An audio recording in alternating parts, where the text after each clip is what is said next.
కూడి వచ్చిన మీ అందరికీ మన ప్రభు అయిన క్రీస్తు నామములో నా ప్రత్యేకమైనటువంటి వందనాలు తెలియజేస్తున్నాను. దేవుడు మనకి ఇచ్చినటువంటి సమయంలో అందులోంచి కొన్ని విలువైన సంగతులు నేర్చుకోవడానికి మనం ప్రయత్నం చేద్దాం. ఆదికాండము 20వ అధ్యాయము 11వ వచనం. అబ్రహాము, ఈ స్థలమందు దేవుని భయము ఏమాత్రమును లేదు గనుక నా భార్య నిమిత్తము నన్ను చంపుదురు అనుకొని చేసి తిని. ఈరోజు మనం ధ్యానించబోతున్న అంశం ఏంటంటే దేవుని భయము. దేవుని భయము అనేటువంటి ఒక అంశాన్ని దైవగ్రంథంలోంచి మనం పరిశీలన చేసే ప్రయత్నం చేద్దాం. అబ్రహాం గారు ఒక ప్రాంతానికి వెళ్ళినప్పుడు ఆ ప్రాంతంలో నివసించిన అబ్రహాం గారు ఒక మాట చెప్తున్నాడు ఆ ప్రాంతంలో ప్రజలను చూసి. ఏమనంటే, ఈ స్థలమందు దేవుని భయము ఏమాత్రము లేదు అని. ఈ స్థలమందు దేవుని భయం ఏమాత్రము లేదని. దేవుని భయం అనేది ప్రతి మనిషిలో ఉండాలి. ఎవరి భయం లేకపోయినా దేవుని భయంతో ఈ లోకం ఇంకెలా ఉందనుకుంటున్నాం. మనం చాలా సందర్భాలు మాట్లాడుకుంటూ ఉంటాం. ఆ వ్యక్తికి ఎవరి భయం లేకపోయినా పలానా వ్యక్తి భయం ఉంది కాబట్టి ఇంకా అలా ఉన్నాడని చెప్తూ ఉంటాం.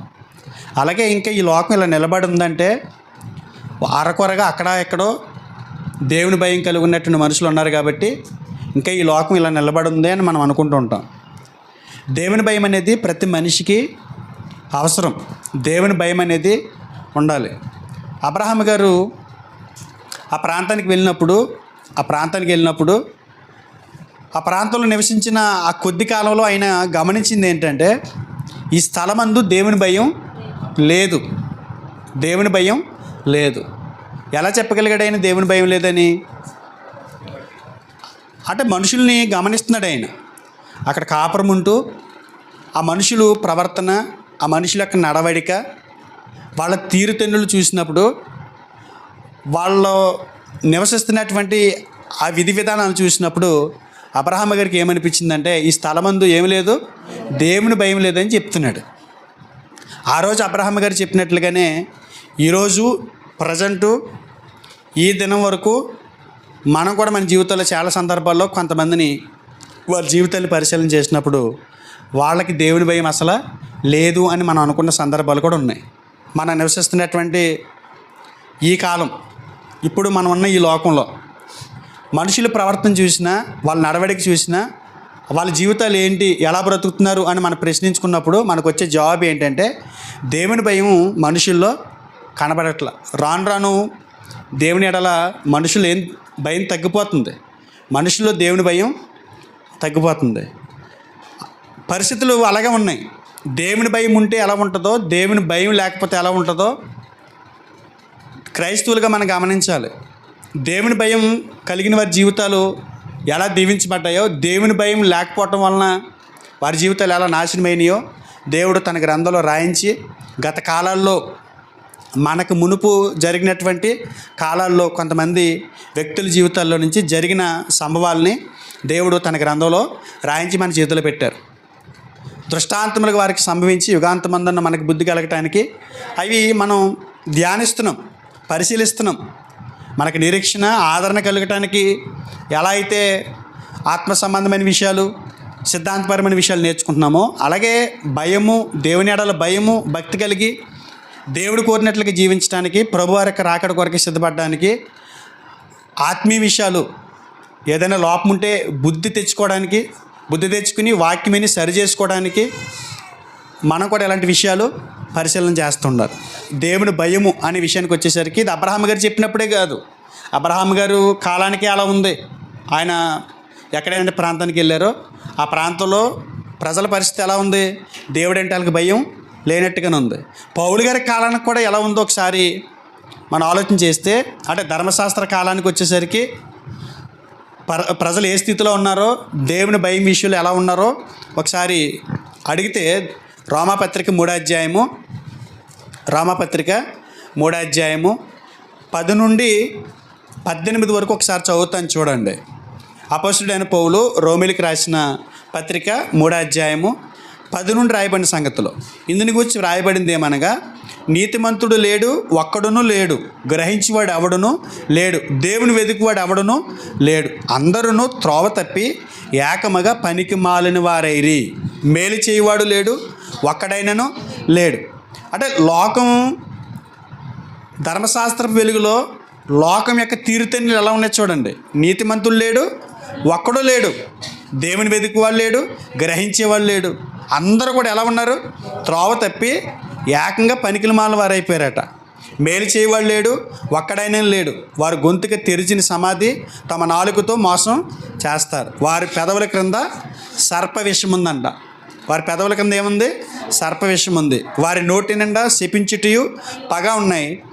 రక్తము చిందించుటకు వారి పాదములు పరిగెత్తుచున్నాయి. నాశనమును కష్టమును వారి మార్గములలో ఉన్నాయి. సాధ్య మార్గము వారు ఎరగరు. వారి కన్నుల ఎదుట వారి కన్నుల ఎదుట దేవుని భయము లేదు. అంటే లోకం తీరుతెన్నులు ఎలా ఉన్నాయి? ఈ లోకం ఈరోజు మనం పరిశీలన చేస్తుంటే దేవుని భయం ఏమైనా కనపడుతుందా? ధర్మశాస్త్రపు వెలుగులో ఆ ధర్మశాస్త్ర చట్టం కింద అప్పుడు పరిశీలించినప్పుడు నీతిమంతులు లేడు, ఒక్కడు లేడు. అసలు దేవుని భయం అంటే వాళ్ళ కన్నులు ఎదుట వాళ్ళ కళ్ళలో దేవుని భయం కనపట్టలేదంట. ఆ రోజు పౌలు గారు ధర్మశాస్త్రం చెప్పబడినటువంటి సంగతులు తీసుకొచ్చి మాట్లాడాడు. దేవుడు ఏదైతే స్టేట్మెంట్ ఇచ్చాడో ధర్మశాస్త్ర వెలుగులో దేవుడు పరిశీలన చేసినప్పుడు ఆయన దృష్టిలో మనుషులు ఎవరో కూడా దేవునికి భయపడే పరిస్థితి లేనట్టుగా పౌలు గారు మరొకసారి దాన్ని జ్ఞాపకం చేస్తూ ఉటంకిస్తున్నాడు అక్కడ. ఆ రోజు అదే పరిస్థితి ఈరోజు ప్రస్తుతం క్రైస్తవులో కూడా దేవుడు అంటే ఏంటి ఎరిగినటువంటి జీవం కలిగినట్టు దేవుడు ఎవరో గ్రహించి ఆయన్ని విశ్వసిస్తూ సంఘంలో కొనసాగుతున్నటువంటి దేవుని పిల్లలని చెప్పబడుతున్నటువంటి క్రైస్తవులో కూడా రాను రాను ఏం తగ్గిపోతుంది? దేవుని ఎడల భయం తగ్గిపోతుందండి. ఎలా చెప్పగలం దేవుని ఎడల భయం తగ్గిపోతుందని?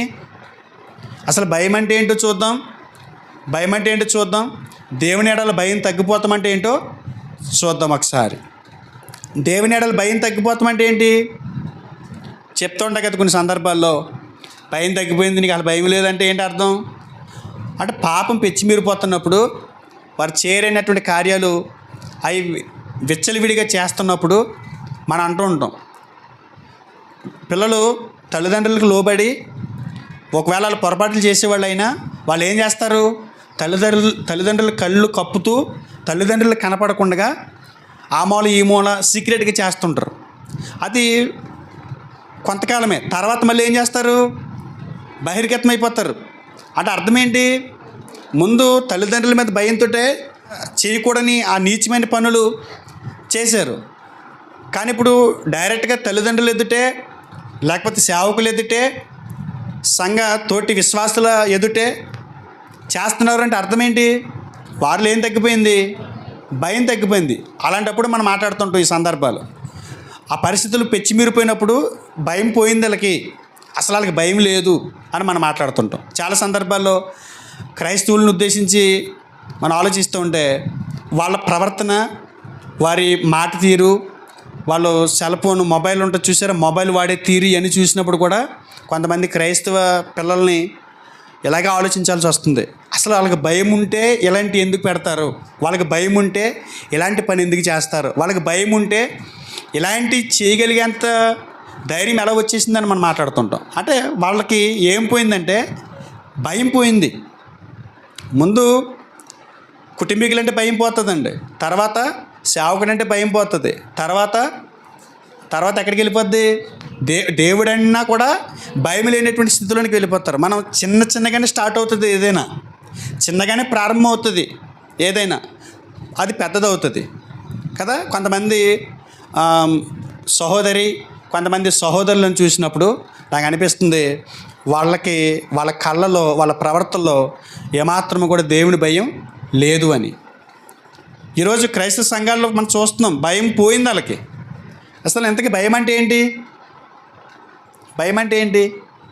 ఉదాహరణకు నేను అనుకుందాం, మా నాన్నగారంటే చిన్నప్పటి నుంచి భయమే నాకు.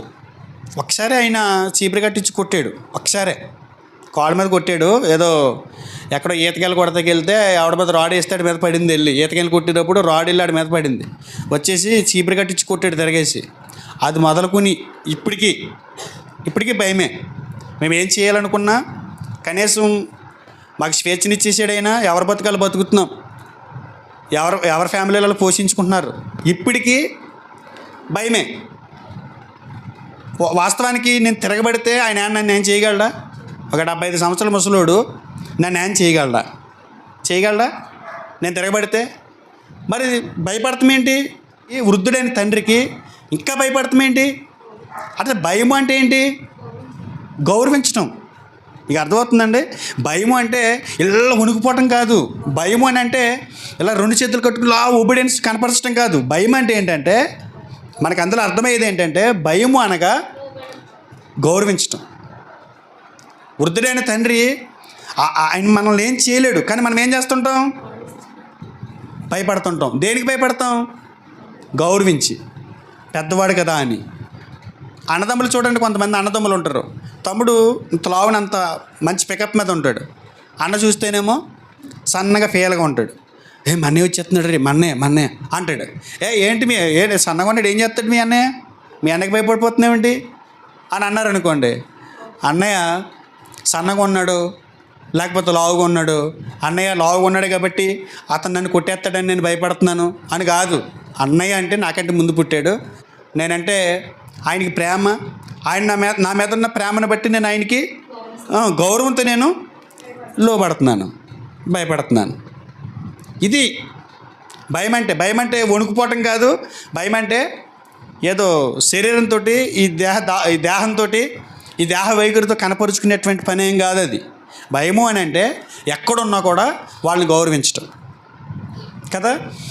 దేవుని ఎడల భయం, దేవుని భయం అనే దానికి వచ్చేసరికి ఎప్పుడైనా కొన్ని సందర్భాల్లో ఒక పాస్టర్గా నేనే వెళ్తున్నాను అనుకోండి, మీరు ఏదో చేయాల్సినట్టు చేయకూడని పని అక్కడ చేస్తున్నారు, చేయకూడన ఒక పని మీరు చేస్తున్నారు. పాస్టర్ గారు వస్తున్నారు రే అన్నారు అనుకోండి, సడన్గా మీరు ఏం చేస్తారు? నేను చాలామందిని చూస్తుంటాను, ఆకాశవాణి ప్రాంతీయ వార్తలు అంటాను ఇలా పెట్టుకుని కాలుతుంటారు. అంటే మన సంఘానికి వచ్చేవాళ్ళు కాదు, అలా ఉన్నవాడు అలా ఉండిపోయి ఇలా వదిలేస్తున్నాడు. ఒక ఆయన కింద అలా రెండు ఏళ్ల మయ నుంచి వచ్చి కింద కాళ్ళ దగ్గర పడిపోతుంది. విషయం ఏంటంటే కనీసం ఆ గౌరవమైన ఉందని చెప్పేసి నేను చూడనట్టు వెళ్ళిపోతాను.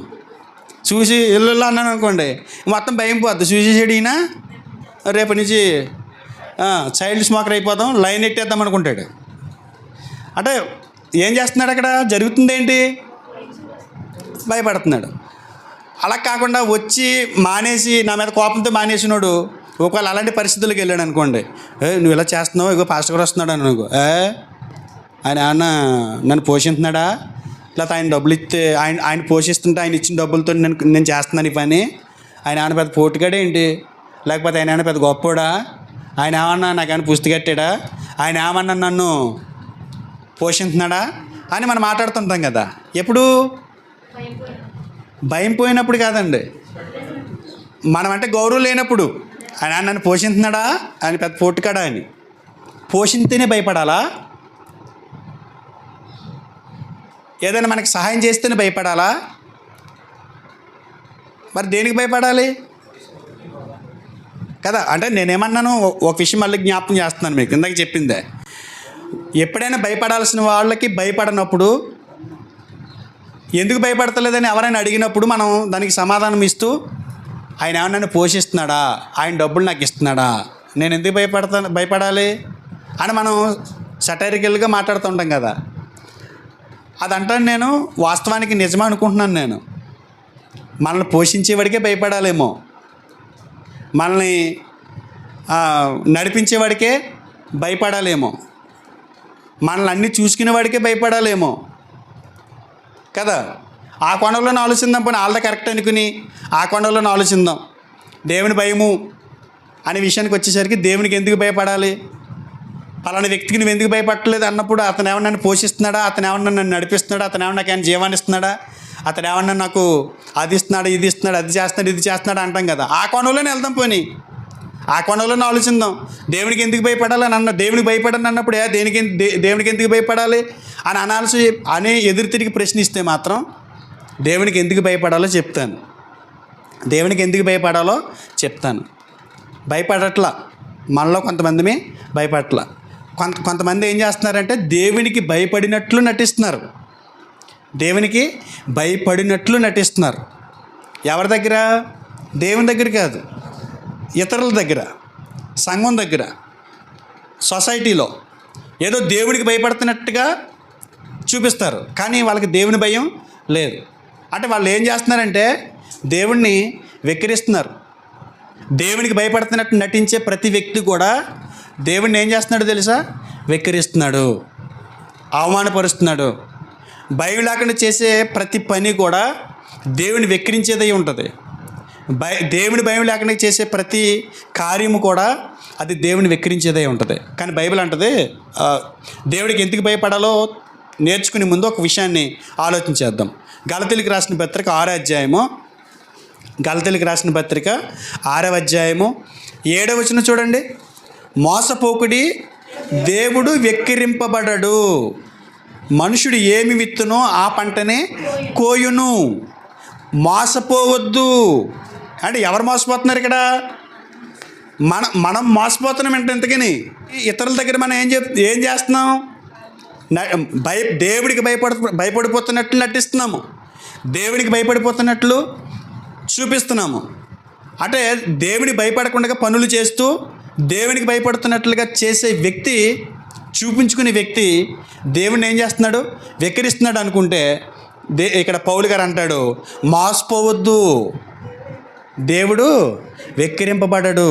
అంటే నువ్వేం చేస్తున్నావంటే దేవుడిని మోసం చేస్తున్నాను అనుకుంటున్నావు, దేవుడిని వెక్కిరిస్తున్నాను అనుకుంటున్నావు, కానీ నువ్వు మోసపోతున్నావు. దేవుడు కాదు మోసపోయేది. దేవుడేమి ఎక్కిరింపబడడు, దేవుడు ఎక్కిరింపబడడు. చెప్పాడు చూడండి, ఎందుకు వెక్కిరింపబడడు అని ఎందుకు చెప్పాడు చూడండి. మనుషుడు ఏమి విత్తునో ఆ పంటనే కోయును. అంటే మనుషుడు ఏం విత్తునో ఆ పంటనే కోయును. దేవుడు వెక్కిరింపబడడు అని ఎందుకు చెప్పాడు? మనిషి ఏం విత్తుతాడో అదే కోసుకుంటాడంట. అంటే వ్యవసాయంలోనికి తీసుకొచ్చాడు ఆయన. ఒక దేవుడిని వెక్కిరించే పనులు చేసే వాళ్ళకి కౌంటర్ ఇస్తూ వ్యవసాయ దృక్పథాన్ని తీసుకొచ్చి ఒకసారి విత్తే విత్తనాన్ని చూడండి, విత్తే పంటను చూడండి అని అక్కడికి తీసుకెళ్ళాడు. ఏ విషయాలు చెప్తున్నాడు ఇక్కడ? వ్యవసాయం తీసుకొస్తున్నాడు. వ్యవసాయం లేదంటే ఒక విత్తనం అనుకుందాం. ఇప్పుడు మన బీరపాదు విత్తామనుకోండి, బీర విత్తనం విత్తామనుకోండి, పొట్లకాయ కాస్తుందండి? ఏం కాస్తుంది? ఏం విత్తామో అదే వస్తుంది. బీరపాదు విత్తితే బీరకాయలు వస్తాయి. పొట్ల విత్తనం విత్తితే పొట్లకాయ కోస్తాం. ఆనపకాయ పాదు విత్తితే ఆనపకాయ పాదు కోస్తాం. ఆనపకాయ పాదు విత్తితే పొట్లకాయ కోయంగా ఏం విత్తుతామో అదే కోస్తాం. అంతేనా? ఒకటి, నువ్వేం చేసుకున్నావో నీకు అదే వస్తుంది. నువ్వేం చేసావో నువ్వు అదే ఎదుర్కొంటావు. నువ్వేం చేయాలని చూసావో ఆ ఫలితాన్ని నువ్వు కోసుకుంటావు అని వ్యవసాయానికి సంబంధించి మొదటి కౌంటర్ వేసాడు. రెండు మనం విత్తిన విత్తనం వెంటనే కోసుకుంటామండి. వెంటనే కోసుకోం. ఎప్పుడు కోసుకుంటాం? టైం పడుతుందిగా. అంటే పౌలు గారు ఏమంటున్నాడనంటే, మోసపోవద్దు, దేవుడేం వెక్కిరింపబడ్డాడు. నువ్వు అనుకుంటున్నావు దేవుడికి భయపడుతున్నట్లుగా నటించేసి దేవుడికి భయపడుతున్నానని చెప్పేసి మనుషులతో చెప్పి నువ్వు మోసపుచ్చుకుంటున్నావు. దేవుడు ఎక్కిరింపబడ్డాడు. నువ్వు ఇప్పుడు నటించి ఈ పని ఏదైతే ఉందో అది వెంటనే ఫలితం రావట్లా. కానీ విత్తిన వెంటనే విత్తనం యొక్క ఫలితం ఎలా రాదో అలాగే నువ్వు చేసిన పనికి ఫలితం వెంటనే రాదు. ఎంత టైం పడుతుంది?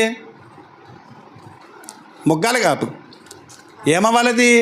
పక్వానికి రావాలి కదా, పక్వానికి రావాలిగా, అప్పుడు కోసుకుంటావు. అంటే టైం పడుతుంది, వెంటనే రాదండి. మనం చేసే పనికి ప్రతిఫలం అది మంచిదైనా చెడ్డదైనా వెంటనే రాదు. అందుగురించి నువ్వు మోసపోవద్దు అన్నాడు. విత్తనం మరొకటి ఉంటుంది.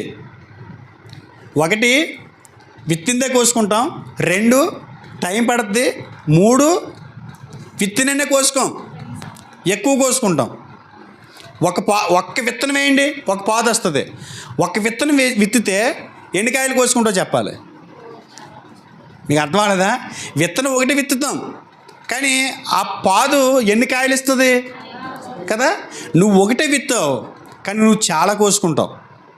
వ్యవసాయంలో నువ్వు చేసేది చిన్నదే, ఫలితం మాత్రం చాలా తీవ్రంగా ఉంటుంది. దేవుడికి భయపడుతున్నట్టు నటించుకో. దేవుడికి భయపడుతున్నట్టు నువ్వు నటించి మోసపోకు. దేవుడేమీ వెక్కిరింపబడడు. నువ్వు రాత్రి విత్తినా అందరూ చూస్తుండగా విత్తినా, ఎవరు చూడకుండా విత్తినా అందరూ చూస్తుండగా విత్తినా ఫలితం మాత్రం ఖచ్చితంగా వస్తుంది. దేవుడు మాత్రం వెక్కిరింపబడడు.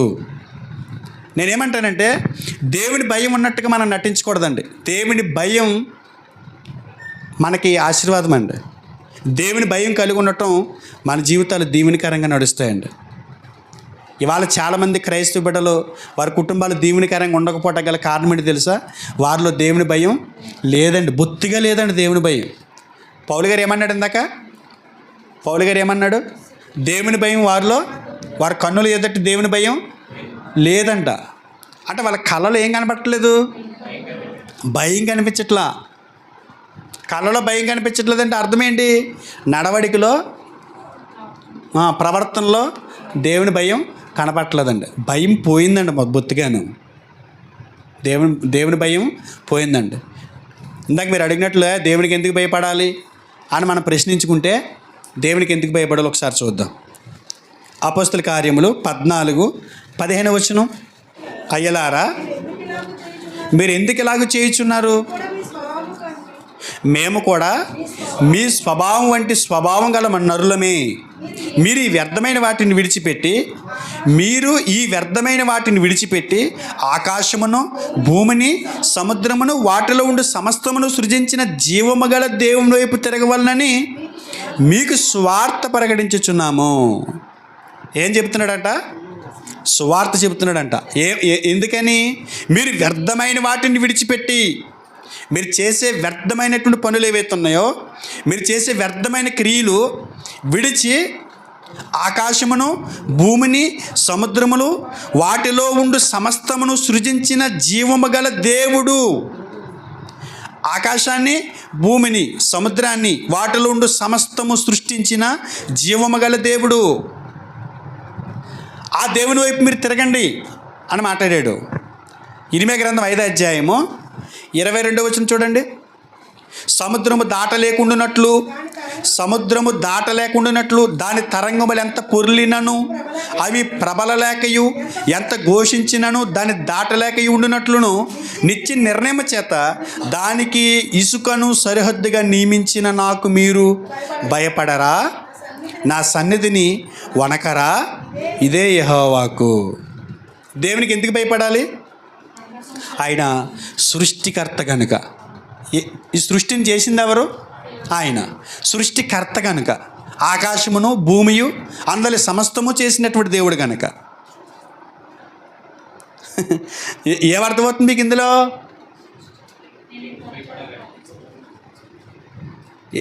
ఏమర్థమైంది మీకు? ఆయన సృష్టికర్త కనుక ఆయనకి భయపడాలంటున్నాడు.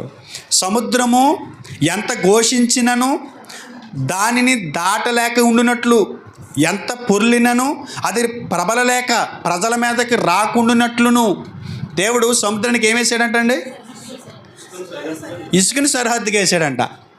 మీకు అర్థమవుతుందా పాయింట్? అందులో ఏమర్థమైంది? సరిహద్దు తీసేస్తానంటున్నాడు.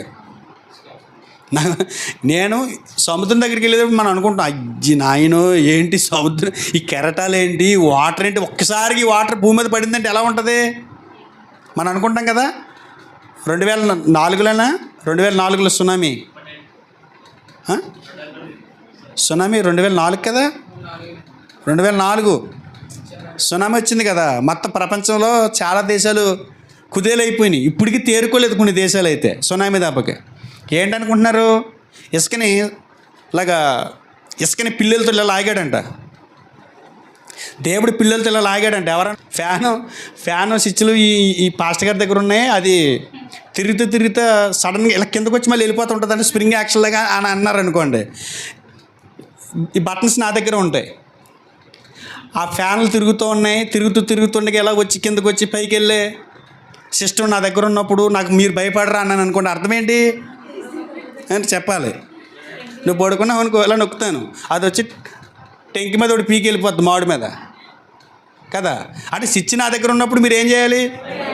కుడికిపాటు వచ్చినా ఆయన నొక్కేస్తాడని బట్టన్ అనుకోవాలి. అంటే సముద్రాన్ని నిలుపు చేయటానికి ప్రజల మీదకి రాకుండానట్లు మీకు సముద్రం దగ్గరికి వెళ్ళి చూడండి. నేల ఎలా ఉంటే సముద్రం నేల కంటే పైన ఉంటుంది. సముద్రం నేల కంటే పైన ఉంటుంది. అంటే ఇక్కడి నుంచి సముద్రం కనపడుతుంది, మన కాళ్ళేమో నేల మీద ఉంటాయి.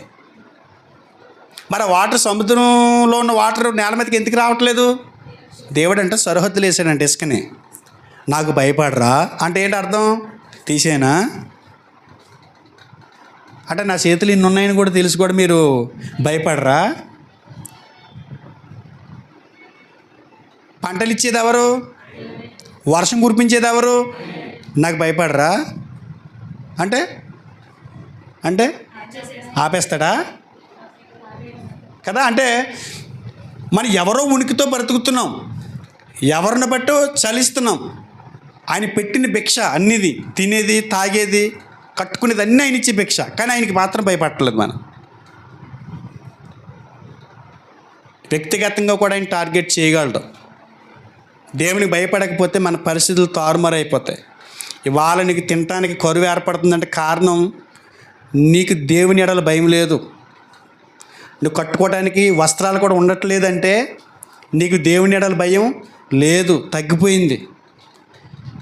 సమస్యలు నీ మీదకి దాడి చేస్తున్నాయంటే నీకు దేవుని ఎడల భయం తగ్గిపోయింది. సముద్రాన్ని ఆపుతున్న దేవుడు నీ సమస్యలను ఎందుకు ఆపట్లేదు? కారణం దాని సరిహద్దుని పీకేశాడు ఆయన. నువ్వు దేవుని భయం కోల్పోయావు. ఇప్పుడైనా దేవుని భయం కలిగి రమ్మని అడుగుతున్నట్టుంది. అక్కడ 5వ అధ్యాయము, ఇర్మీయా గ్రంథం 5వ అధ్యాయం. సముద్రము దాటలేకుండానట్లు దాని తరంగములు ఎంత పొర్లినను అవి ప్రబలలేకయు, ఎంత ఘోషించినను దాన్ని దాటలేకయు ఉండునట్లును, నిత్య నిర్ణయం చేత దానికి ఇసుకను సరిహద్దుగా నియమించిన నాకు మీరు భయపడరా? నా సన్నిధిని వనకరా? దేవునికి ఎందుకు భయపడాలి చెప్పాలి? ఆయన సృష్టికర్త కనుక. ఆయన సృష్టికర్త కనుక సముద్రాన్ని ఆపిన దేవుడు సమస్యను ఆపలేడా? మరి సమస్యలు నీ మీదకి ఎందుకు వస్తున్నాయి? నీకు భయం లేదు. ఎవరికి భయపడాలండి? మనుషులకు భయపడకపోయే, సేవకుడికి భయపడకపోయే పోనీ, కానీ దేవుడికైనా భయపడాలి కదా. ఆ పాస్టర్ గారికి ఎందుకు భయపడాలి? పాస్టర్ గారు నేను పోషించడు, ఆయన నేను పోషిస్తున్నాడా ఆయన భయపడతానికి అని నువ్వు అనుకుంటే, ఒకవేళ సృష్టికర్తకు భయపడవా? ఇంకొక మాట చూద్దాం. మలాకీ గ్రంథము 1వ అధ్యాయము 6వ వచనం. కుమారుడు తన తండ్రిని గణపరుచును కదా, దాసుడు తన యజమానిని గణపరుచును కదా. నా నామమును నిర్లక్ష్యపెట్టి యాజకులారా, నేను తండ్రినైతే నాకు రావలసిన ఘనత ఏమాయను? నేను తండ్రినైతే నాకు రావలసిన ఘనత ఏమాయను? నేను యజమానుడనైతే నాకు భయపడువాడెక్కడ ఉన్నాడు అని సైన్యములకు అధిపతికి యెహోవా మిమ్మును అడుగగా నేను యజమానుడనైతే నాకు భయపడేవాడు ఎక్కడున్నాడు? ఎందుకు భయపడాలండి ఆయనకి? ఆయన యజమానుడండి. ఆయన వానరికి భయపడకపోతే ఏమవుద్ది? జాబులోంచి పీకేస్తాడు. అంతేనండి. పై అధికారికి భయపడకపోతే ఏమవుతుంది? జాబులోంచి తీసేస్తాడు. నేను యజమానుడిని అయితే నాకు రావలసిన ఘనత ఏమాయను? నేను యజమానుడిని అయితే నాకు భయపడేవాడేడి? నేను యజమాని అంటున్నారు. యజమానుడా దయాళుడా సాగిల పడేదనయ్యా పాటే ఉత్తుగా భయపడతాను. భయపడినట్టు నటించిన ఆయనక అలా నటించాలి. ఆయన దగ్గర, ఆయన మనుషుల దగ్గర నటించి, నీ పై అధికారుల దగ్గర, పై యజమాని దగ్గర నటించవచ్చు. దేవుని దగ్గర అది సూట్ అవ్వదు, సెట్ అవ్వదు. ఏమండి? ఎందుకు భయపడాలి దేవునికంటే ఆయన మన ఆత్మలకు తండ్రి కనుక. నేను మీకు తండ్రిని అయితే, మీరు నాకు పిల్లలైతే నాకు రావాల్సినటువంటి ఘనత ఏది? నాకు భయపడవలసినటువంటి పరిస్థితులు అయ్యి, నాకు భయపడే పరిస్థితులు అయ్యి మీ దగ్గర. నేను తండ్రిని అంటున్నారు కదా, మీ ఆత్మలకు తండ్రిని అంటున్నారు కదా, నేను మీ యజమాని అంటున్నారు కదా. నాకేం భయపడలేదే మీరు? నాకు చూపించండి, ఎక్కడ భయపడుతున్నారు నాకు? నేను మీ ఆత్మలకు తండ్రిని అయితే, మీ ఆత్మ నేను పెట్టిన దీపం అయితే నాకు ఎక్కడ భయపడుతున్నారు మీరు? మన ఆత్మ ఎవరు పెట్టిన దీపం? యెహోవా పెట్టిన దీపం. అంతేనండి. యెహోవా పెట్టిన దీపం అంటే మన ఆత్మలు సృజించింది ఎవరు? ఆయన. మన ఆత్మలకు తండ్రి ఎవరు? ఆయనే. ఆ ఆత్మని దేవుడు ఏమని పోల్చాడు? దీపం అన్నాడు. దీపంతో ఎందుకు పోల్చాడు చెప్పాలి? నిత్యము నూనె వేసి వెలిగించేది. బాగా చెప్పారు. అంటే ఇవాళ ఎలగాలంటే, ఇవాళ సెల్ వాడుకోవాలంటే ఛార్జింగ్ పెట్టాలి. ఇవాళ మనం రోజంతా శుభ్రంగా హాయిగా హ్యాపీగా ముందుకెళ్ళాలంటే నూనె వేయాలి. ఎవరు? ఆయనే వేయాలి. మన ఒత్తి వెలుగుతుంది. ఆయిల్ ఆపాడు అనుకోండి, రాత్రి ఆరిపోయింది అనుకోండి ఆయిల్, పొద్దున్న వేసేవాడికి ఒత్తులు వాలిపోయి ఉంటుంది. ఏదంటే పోయాడు రాత్రి. ఇంతమందిని చూస్తున్నాం మన కళ్ళ ముందు. చక్కగా ఉన్నాడు రా, నిన్న అత ఎలకొలు మాడాడు. ఎలకొలు మాట సాగకూడదా ఏంటి? ఫన్ ఊదకూడదా? సిమ్మిలు కూడా అట్టు ఉండదు. దీపం పుట్టికి సిమ్మిలు పెడతారు కదా, సిమ్మిలు కూడా అట్టు ఉండదు. ఇక నువ్వు ఆయనకి భయపడ్డావనుకో, నువ్వు హోరుగాళ్ళు పెట్టినా దాన్ని ఎవడ ఆర్పలేడు. ఆత్మలకు తండ్రి కనుక ఆయనకి భయపడాలి. మన ఆత్మలకు యజమాని కనుక ఆయనకి భయపడాలి. ఆయన మన సృష్టికర్త కనుక మనం భయపడాలి. ఆయన మనల్ని పోషించేవాడు కనుక మనం భయపడాలి. ఎందుకు భయపడాలి? ఆయన నన్ను పోషిస్తున్నాడా? అవును, ఎస్ పోషిస్తున్నాడు. ఆయన యజమానా? ఆయన ఓనరా? ఓనర్. అందుకే భయపడాలి. నీ ఒత్తి వెలిగించేది ఆయన. ఒకసారి సామెతల గ్రంథం 20:27 చూడండి. సామెతల గ్రంథం 20:27 ఎంత ధైర్యం అండి మనకి పాపం చేయడానికే. ఏమంటే ఎంత ధైర్యం అంటే, ఆత్మ అంటే ఆయనంట, ఆయన పెట్టిన దీపం అంట. సముద్రాలు ఆపుతున్నాడంట ఆయన, ప్రకృతిని నడిపిస్తున్నాడంట, పంటలు పండిస్తున్నాడంట. ఇన్ని తెలుసుండి కూడా మనం ఎవరికి భయపడం? దేవునికి భయపడం కదా. 20:27 నరుని ఆత్మ యెహోవా పెట్టిన దీపము, అది అంతరంగములన్నీ శోధించును. నరుని ఆత్మ యెహోవా పెట్టిన దీపం. కారు చీకట్లో దీపం ఆరిపోద్ది అన్నాడు తల్లిదండ్రులు దూషిస్తే. ఇలాంటివన్నీ మనం చదువుతూ ఉంటాం. ఆరిపోవటం అంటే ఏంటి? దీపం అంటే ఏంటి? ఆత్మ. అర్థమవుతుందండి. మనం వెలగాలంటే మన ఇంట్లో మన భార్య పిల్లల ముందు ఎలగాలంటే, భర్త పిల్లల ముందు ఎలగాలంటే దేవుని యందు భయం అంటే భయం ఉంటే చాలండి, భక్తి అవసరం లేదు. ఎందుకని? భయం ఉంటే భక్తి వస్తుంది. మీరు చూడండి, బైబిల్లో దేవుని యందు భక్తి భయలు కలిగిన వారని ఉండదు. ఏమని ఉంటుంది? భయభక్తులు కలిగిన వారు ఉంటుంది. అంటే భయం ఉంటే ఆటోమేటిక్గా ఏమొస్తుంది? భక్తి అదో వస్తుంది. ఇవాళ సన్నిధికి వచ్చి భక్తి చేయగలుగుతున్నాం అంటే దేన్ని బట్టి? భయం ఉంటే. భయం లేదనుకోండి రోడ్లన్నీ తిరుగుతాం. భయం ఉంటే సన్నిధికి వస్తాం. భక్తి ఎలా వచ్చింది? భయాన్ని బట్టి వచ్చింది. అర్థమవుతుందా? తర్వాత మనం ముందుకు వెళ్తే ఇర్మీయా గ్రంథం 5:24 వారు రండి, మన దేవుడైన యెహోవా యందు భయభక్తులు కలిగి ఉందుము. ఆయనే తొలకరి వర్షమును కడవరి వర్షమును దాని కాలమున కురిపించేవాడు కదా. రండి, దేవుడైన యెహోవా యందు భయభక్తులు కలిగి ఉందుము. ఏమండి? ఇంకేమంటున్నాడు? ఆయనే తొలకరి వర్షమును కడవరి వర్షమును దాని కాలమున కురిపించేవాడు కదా. ఎందుకు భయపడాలి దేవునికి?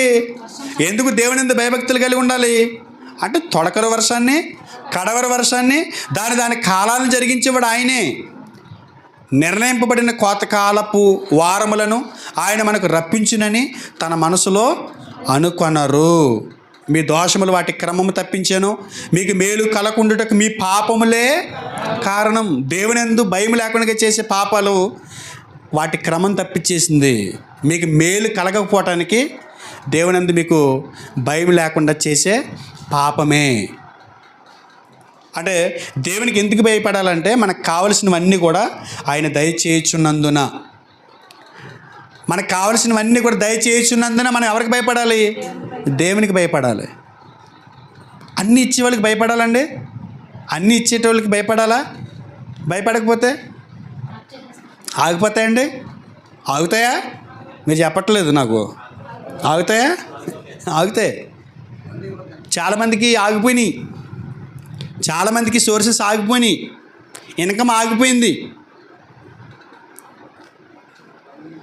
అంటే జనరల్ గ్రేస్లో ఉన్నారు కాబట్టి బతుకున్నాం. జనరల్ గ్రేసు ఏంటది? General ward. జనరల్ వార్డులో ఉన్నాం. ఎందుకంటే తప్పదు, ఆ వార్డులు ఇచ్చిన వాళ్ళకి అందరికీ అన్నీ ఇవ్వాలి, అక్కడ తప్పదు. సాధారణ కృప చూపిస్తున్నాడు కాబట్టి ఇంకా బతుకున్నాం. ఇంకా అలా క్షేమంగా ఉండి భార్య పిల్లల్ని చూడగలుగుతున్నాం, బంధువులను చూడగలుగుతున్నాం. అసలు మనం చేసిన పాపాన్ని బట్టి జనరల్ గ్రేస్ లేకపోతే ఏ రోజు మనం తీర్పులోకి వెళ్ళిపోతాం. ఎప్పుడో మూల కూర్చోబెడతాడు, కాలు చేతులు ఇరిచి మంచం మీద పరుండి పెట్టేద్దాడు. అలాగా కేవలం ఆయన కృప నడిపిస్తుంది మనల్ని. దేవుని భయభక్తులు లేకపోవటం వలన మనం చాలా నష్టపోతున్నాం. భయపడి చూడండి, వాటి క్రమం ఎలా నడుస్తుందో చూడండి. వాటి క్రమం తప్పించేసాడంట. ఎందుకని? మీ పాపాలే. బైబిల్ లేకుండా చేసే మీ పాపాలే. దేవునికి ఎందుకు భయపడాలి అని అడిగినప్పుడు ఆయన సృష్టికర్త కనుక భయపడాలి. రెండోది, ఆయన మన ఆత్మలకు తండ్రి కాబట్టి, యజమానుడి కాబట్టి భయపడాలి. 3, సమస్తము కావలసినవన్నీ దయచేస్తున్నాడు కాబట్టి భయపడాలి. కొరింథీయులకు రాసిన 2వ పత్రిక 9వ అధ్యాయం 10వ వచనం చూడండి. మనం తినే ఆహారం, కట్టుకునే బట్ట, తాగే నీరు, బ్రతుకుతున్న ప్రతి క్షణం ఎవరి నుంచి వస్తాయో చెప్పాడు. కొరింథీయులకు రాసిన 2వ పత్రిక 9వ అధ్యాయము 10వ వచనం, విత్తువానికి విత్తనమును తినుటకు ఆహారమును దయచేయు దేవుడు. విత్తువానికి విత్తనమును తినుటకు ఆహారము దయచేయు దేవుడు. ఏమిస్తున్నాడండి ఆయన? విత్తువానికి విత్తనము, తినుటకు ఆహారం. ఏమండి? ఆయన అత్యధికమైనటువంటి కృప మన పట్ల చూపించాడు కాబట్టి మనం ఇంకా బ్రతుకున్నాం. మనం ఆయనకి ఎందుకు భయపడాలి అంటే, ఇవాళ అనుభవిస్తున్న ప్రతిదీ కూడా ఆయన మనకి దయచేసేదే. కానీ మనం అనుకుంటాం అది మనం కష్టపడుతూ వచ్చినాయి అనుకుంటాం. అందుకే మనం దేవునికి భయపడలేదు అనుకుంటా. ఒక 10,000 రూపాయలు అప్పిస్తే ఆ 10,000 రూపాయలు అప్పు ఇస్తాడు చూసారా? ఇలా చూడండి. 10,000 రూపాయలు అప్పిచ్చేవాడు అడుగుతాం, 2-3 రోజులు అడుగుతాం, ఏమండే 10,000 అప్పు కావాలి, ఇద్దాం అంటాడు. ఇద్దామన్నా ఈ ఒక్క మాటకి వారం రోజులు అడిగి ఎట్టి సాగిరి చేస్తారండి. అలా టీ తాగుదాం రండి, అక్కడికి వెళ్ళి టీ తాగుదాం, టీ ఇప్పించడం, అక్కడికి వెళ్ళి మళ్ళీ మిక్చర్లు ఇప్పించడం, అక్కడికి వెళ్ళి బజ్జీలు ఇప్పించడం, ఏది కావాల్సింది. ఈ 10,000 ఇచ్చేటప్పటికే ఈ 2,000 కొట్టేసుకుంటాడు. అంటే 10,000 ఇస్తాడు కాబట్టి ఇంత ఒత్తుళ్ళు అనమాట ఇక్కడ. మీకు అర్థమైందా? 10,000 కోసం. మరి ఇన్ని ఇచ్చిన ఆయనకి ఎంత భయపడాలి? ఆయన్ని ఎంత వత్తాలి? అందుకే మనం క్షేమంగా లేమండి. మన కుటుంబాలు బాగోలేదు. దేవుని భయభక్తులు కలిగి ఉంటే ఎలా ఆశీర్వదించబడతారో, ఎలా దీవెనకరంగా వారి జీవితాలు ఉంటాయో గమనిస్తే ఆశ్చర్యం వేస్తుంది బైబిల్లో. ఇంకా దేవునికి ఎందుకు భయపడాలి అంటే, హెబ్రీయులకు రాసిన పత్రిక 10వ అధ్యాయము 30-31 వచనం. పగ తీర్చుట నా పని, నేనే ప్రతిఫలమిత్తిననియు, మరియు ప్రభు తన ప్రజలకు తీర్పు తీర్చుననియు చెప్పిన వానిని ఎరుగుదుము కదా. జీవము గల దేవుని చేతిలో పడుట భయంకరం. అంటే ఆయన తీర్పు తీర్చువాడు కనుక ఆయనకి భయపడాలండి. తీర్పు తీర్చేది ఎవరండి? దేవుడే. మనం లాయర్కి భయపడతామా, జడ్జికి భయపడతామా? చాలా డేంజర్ అండి. ఓయ్, జడ్జి గారి ముందు చాలా జాగ్రత్తగా ఉండాలి. ఎందుకని? అన్నీ ఆయన చేతిలో ఉంటాయి. ఆయన ఏదంటే అక్కడ అది శాసనం కదా. ఆయన ఏదంటే అది శాసనం. ఆయన ఏదంటే అది అక్కడ జరిగిద్ది. పోరా నీకు ఏడేసాను అన్నాడు అనుకోండి, అయిపోయినట్టు మన పని. ఇంకా ఏంటి ఏడే పోరా అన్నాడు అనుకోండి, ఏమవుతుంది? 7 సంవత్సరాలు భార్య బిడ్డలకు దూరం అవ్వాలి. పో లైఫ్ అన్నాడు అనుకోండి, అయిపోయినట్టే. తృణమాత్రుడైనటువంటి ఒక న్యాయమూర్తికి మనం ఎంత భయపడుతూ ఉంటాం చూడండి. ఎంత భయపడమా? మా అన్నయ్య కేసులో నేను క్లియర్గా చూశానండి. మా అన్నయ్య కేసులో క్లియర్గా చూశాను జడ్జి గారితో ఎలా ఉంటుందో, న్యాయమూర్తితో ఎలా ఉంటుందో. మా అన్నయ్యని వాయిదాకి తీసుకొస్తున్నారని చెప్పి స్టేషన్ కాడ, అదే కోర్టు దగ్గర ఎదురు కూర్చుంటే ఇంకా జడ్జి గారు రాలేదు, 9 గంటలకల్లా వచ్చేస్తారు, తీసుకొచ్చేస్తారని చెప్పి అక్కడికి వెళ్ళి కూర్చున్నాం. ఒక చేతకు, పాత చేతకు ఆ కోర్టు ఎదురుగుండా ఉందండి. దాని మీద ముగ్గురు సీటు మీద, ఎదరు సీటు మీద ఒకటి, వెనకాల సీటు మీద, ఎదరు డొక్కు మీద ఒకటి కూర్చుని ఇలా వాలి, ఇలా స్టైల్గా కూర్చుని, ఇంకా ఇలా కూర్చుని అదే మనకు ఊహించుకోండి ఒకసారి ఆ పరిస్థితి ఎలా ఉంటుందో. అలా కూర్చుని ఉన్నారు. మేమేమో ఆ ఎదర దిమ్మ మీద కూర్చున్నాం. ఇలాగైతే ట్యాక్సీ వచ్చింది, ట్యాక్సీ లోనికి వెళ్ళిపోయింది, అయిపోయింది. కోర్టు స్టార్ట్ అయింది. స్టార్ట్ అవ్వగానే వాళ్ళు ముగ్గురిని లోనకి రమ్మన్నాడు. ఇంతకీ జత వచ్చారు వాళ్ళు, ఎవరికో జత వచ్చారు వాళ్ళు. లోనికి వెళ్ళిన తర్వాత ఒక్కొక్కరికి 300. జడ్జి గారు వెళ్తుంటే మీరు ఇష్టమైనట్టు కూర్చుంటారు అలాగని. అలా అసభ్యకరంగా కోర్టు ముందు అలా కూర్చోకూడదంట. దన్నం నాయన, ఈ చుట్టుపక్కల కూడా రానన్నారు వాళ్ళు. అసలు తీర్పు తీర్చేది ఎవరు మనకి? ఎన్ని తీర్పులు జరిగినాయి? సొదొమ గొమొర్రా పట్టణాల మీద తీర్పు, నోహు కాలపు ప్రజల మీద తీర్పు, కపెర్నహూము మీద తీర్పు, ఎన్ని పట్టణాలు, నినెవె మీద తీర్పు, ఎన్ని పట్టణాల మీద ఆయన తీర్పు విధించాడు మనం బైబిల్లో చూస్తున్నాము. ఎన్ని పట్టణాల మీద ఆయన తీర్పు విధించాడో, వాళ్ళ పరిస్థితి ఏంటో, ఆయన చేతులు పడినప్పుడు వాళ్ళ బ్రతుకులు ఏమైపోయినాయి మనం చూసాం. బైబిల్లో పాత నిబంధనలో ఆయా దేశాల మీద, ఆయా ప్రజల మీద ఆయన విధించినటువంటి తీర్పులు, శిక్షలు మనం చూసినప్పుడు, వాళ్ళు తప్పు చేశారనుకున్నప్పుడు దేవుడు పైనుంచి ఆయన తీర్పు విధించినప్పుడు వాళ్ళ పరిస్థితులు ఏమైపోయినాయి మనం చూసాం. ఆయన తీర్పు తీర్చేవాడు కనుక ఆయనకి ఏమవ్వాలి? మనం భయపడాలండి. ఆయన చేతులు పడుట భయంకరం. మనుషుల చేతులు పడినా పర్వాలేదు, కానీ దేవుని చేతులు పడితే మాత్రం భయంకరం. మరి ఇప్పుడు తీర్పు తీర్చేవాడు కాబట్టి ఆయనకి భయపడద్దా? మళ్ళీ అడుగుతున్నాను నేను, దేవునికి ఎందుకు భయపడాలి? దేవునికి ఎందుకు భయపడాలి? ఆయన తీర్పు తీర్చేవాడు కనుక, తీర్పు తీర్చే స్థితి ఆయన దగ్గర ఉంది కనుక, ఆయన చేతిలో పడితే భయంకరమని బైబిల్ చెప్పింది కనుక దేవునికి భయపడాలి. ఆయన మనకి సమస్తాన్ని ఇచ్చేవాడు కనుక దేవునికి భయపడాలి. మన ఆత్మలకు తండ్రి కనుక దేవునికి భయపడాలి. ఆయన సృష్టికర్త కనుక ఆయనకి మనం భయపడాలి. ఇప్పుడు అడుగుతారా మీరు, ఏమని? దేనికి భయపడాలి? ఆయన వచ్చేస్తున్నాడా? దేనికి భయపడాలి? ఆయన నన్ను పోషిస్తున్నాడా? లేకపోతే నెల నెల నేను తను ఇస్తున్నాడు నాకు, నేను దేనికి భయపడాలి అంటాం కదా మనం.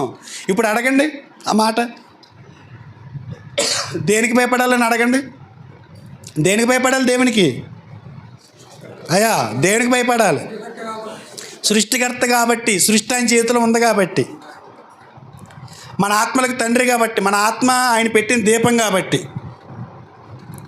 ఆయన సమస్తాన్ని ఇచ్చి మనల్ని పోషిస్తున్నాడు కాబట్టి, ఆయన మనకి తీర్పు తీర్చేవాడు కాబట్టి. యెహెజ్కేలు గ్రంథము 18వ అధ్యాయము 30వ వచనం.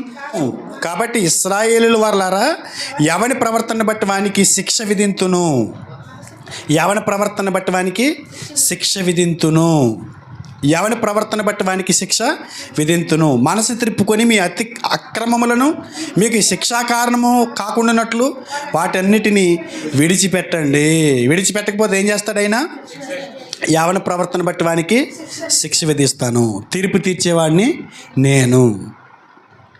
రెండో రాకడలో జరిగే తీర్పు వరకు వేచి ఉండాల్సిన అవసరం ఆయనకి లేదు. జీవం గల దేవుని చేతిలో పడితే స్పాట్ జడ్జిమెంట్. మన జీవితాలు కథం, కేల్ కథం. దుకాణం బందుకోరు అంటారు చూసారా, క్లోజ్ అయిపోయింది అక్కడితో.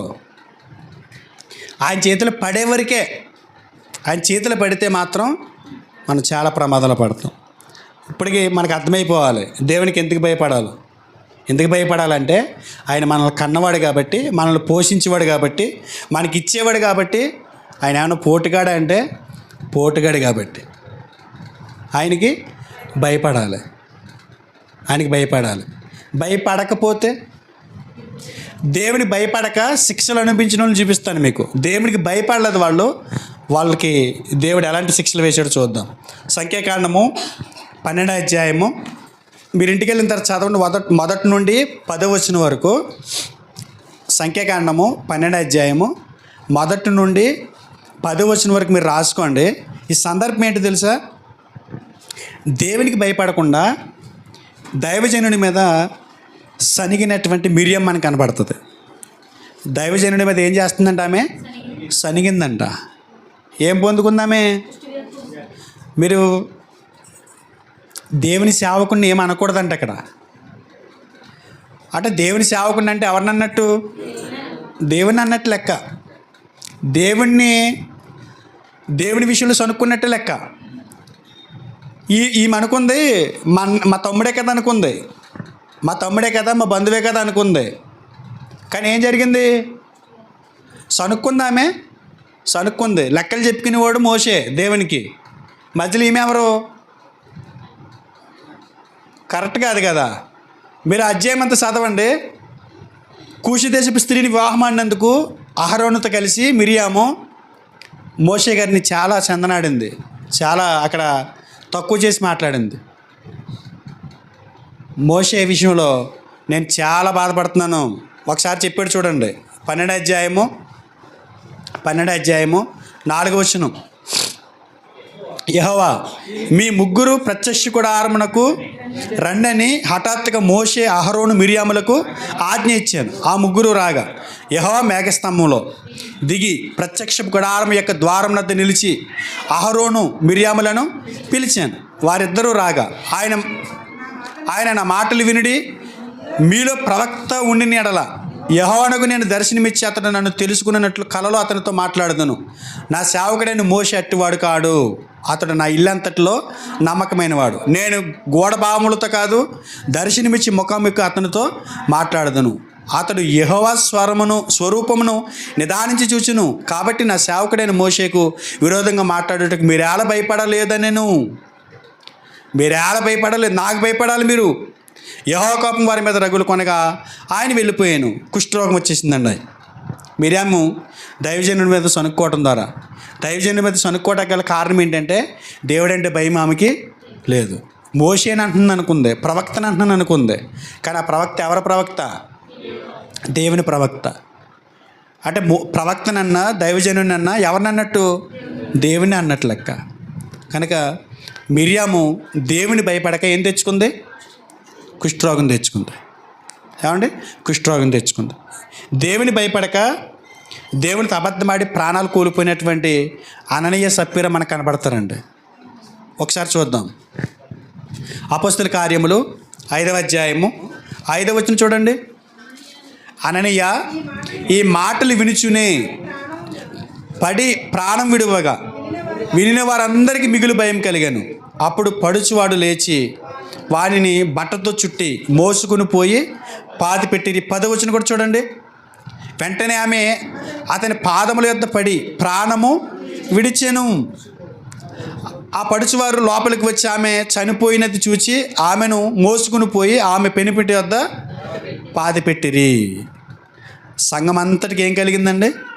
భయం కలిగింది. అంటే వీళ్ళిద్దరికి ఏం లేదు, అననీయ సప్పీరాలకు ఏం లేదు, ఈ భార్య భర్తలిద్దరికి ఏం లేదు, భయం లేదు.